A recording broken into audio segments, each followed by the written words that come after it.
What is up, guys? My name's the Simian. My name is Yen. I play The Sims. Did you see what I did there? Alright, guys, we're going to get into the next couple of topics that we're going to be talking about today, but I do want to do a quick rundown. We're going to be talking about the latest patch update that just recently happened, a new functional item that could possibly be coming soon to The Sims 4, and console issues, along many more. So, as we continue on to this, go ahead and leave your comments down below and let me know your opinions and thoughts about every single topic that we are going to be covering today. So, let's go ahead and start off with The Sims 4 Growing Together. Now, we do know that Growing Together had its own set of issues with the infant release, but also with that came the loose tube bug feature that they unfortunately had to remove out due to bugs and glitches. A lot of Simmers were not happy about this and were actually scared that we were never going to get this back. Well, lo and behold, the Sims Direct actually took to Twitter yesterday saying, surely Simmers were re-enabled the loose tooth feature in Growing Together. They also had a couple of patch notes where we're going to read and get into, and I'm sure some of your favorite YouTubers have already covered this, but of course I want to cover it here on my channel as long as stating my opinions as well.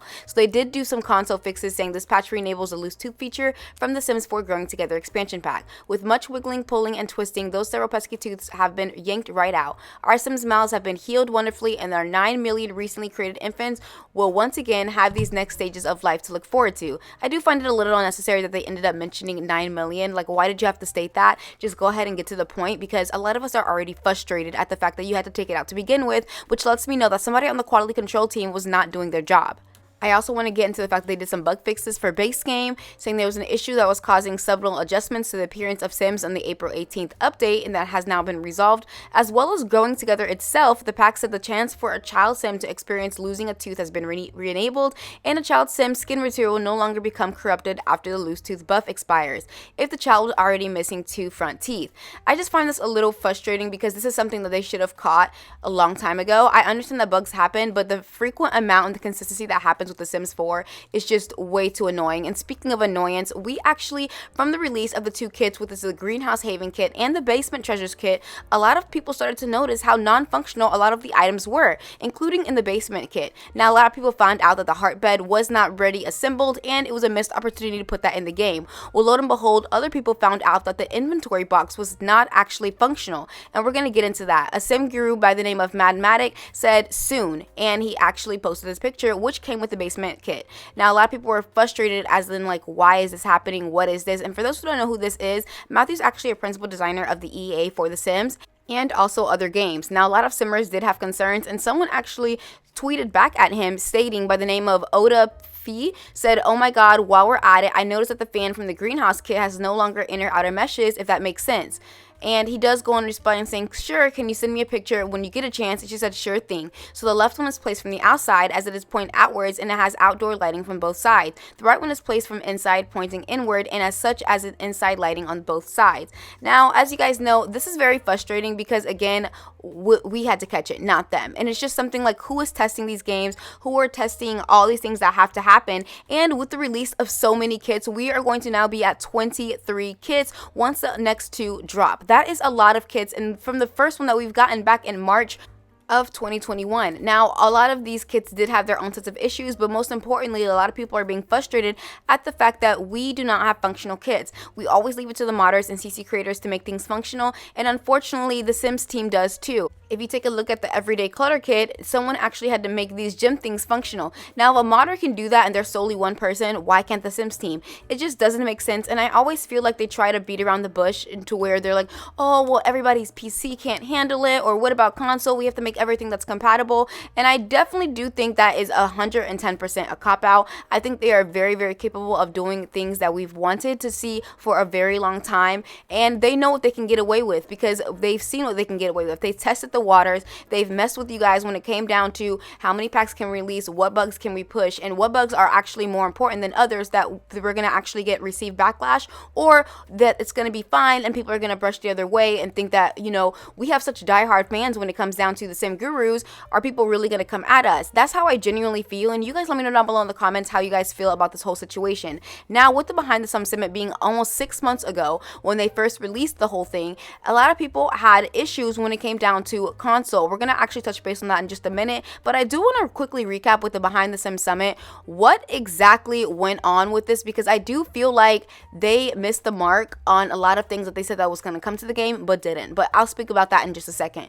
We are going to get into the console issues that were back in January 31st, when they first updated not only the base game but also the base game control system when it comes down to The Sims 4 and console. Now, unfortunately, this issue has not been resolved, and keep in mind this is back in January. Somebody named of Kirsty Curse actually said, console control update. Here's a link to Cade saying that this today responds to more pressure about our controls, and we're actually going to read right into that. So someone by the name of EA_Cade, which who also works on the Sims community as a manager, saying, hey all, we hear you and we're working behind the scenes on this as we speak. Changing control schemes is not an easy task and requires a lot of time and effort. I hope to have something to share of you soon. While I don't have anything to share currently, I do want you to know that we haven't forgotten about you in the thread or the AHQ. Now, someone else responded by the name of Jinx saying, I wish they posted this publicly so we wouldn't have to dig it up, and so that more people can know that this isn't an issue. Also, I don't understand how they can revert everyone's sim after a bad patch in a week, but they can't revert controls that was once in the game.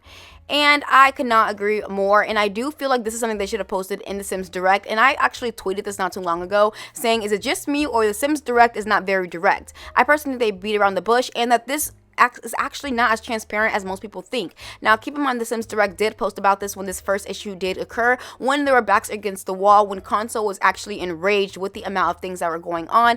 I mean, but this is getting to the point where people are even making fake fixed console control stuff packs because they want the notice to be heard. And I completely agree, and I will also link down a petition as well to help for the Sims console community if you guys want to go ahead and support or join if you are a console. Now, keep in mind a community manager actually did take to EA Answers HQ to announce how exactly everything works when it comes down to patch fixes, bugs, and glitches. And if you ask me, I think this was more of a cop-out way of saying, hey, give us a little bit more time. Look at all these things that we have to do. And it's like, no, I don't know. It's not cutting it for me. But with that, I do want to end up saying that with the release of the 2 kits that have been somewhat successful, even though despite all of the bugs and glitches, a lot of people have been buying and purchasing this, the Sims team actually has not hesitated to promote more of their work, including something from Growing Together, where the item was the outdoor playtime digital content that comes with Sims 4 Growing Together expansion if you buy before a certain time, which is why I think they kind of did the whole loose tooth feature,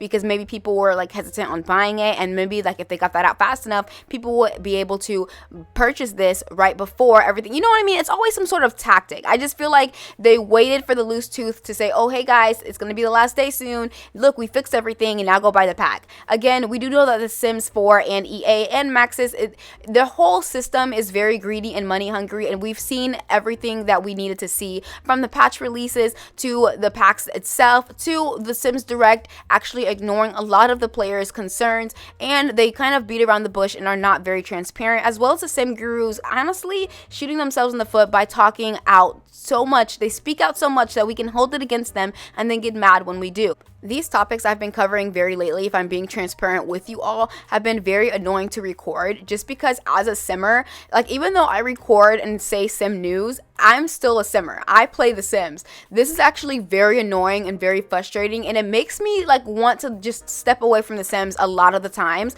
But I do know that you guys are counting on me for this news, but guys, sometimes I get so frustrated, I'm just like, I need a day. Like, it's literally that deep, because I'm just like, I just don't feel like there's always something going on with The Sims, and it's so frustrating. And although it's like, yes, that's content, cool, I can make it, guys, you guys don't understand, I'm still a simmer. I like playing the game, and so it's very frustrating when I can't do that. Outside of me making news videos or me making videos for you guys, I still like to play my game. I still like to have me time, and it's very frustrating that I can't do that, which is why I also, have this, channel to talk about the issues and talk about you guys, because as you guys know, I used to say this all the time on my older videos, but I don't have a lot of simmer friends. You guys are my simmer friends, so I do get really excited when I'm able to speak to you guys about certain issues and topics that I normally don't get to talk to with everybody else, because of course I don't have that many friends. So when I go on Twitter, or when I do go on my channel, or when I do go read your comments, I get really excited because I want to hear your different POVs. I love hearing your opinions. Like I said, regardless if you guys disagree or agree with me, I'm not going to block you. As long as we keep it respectful in the comments,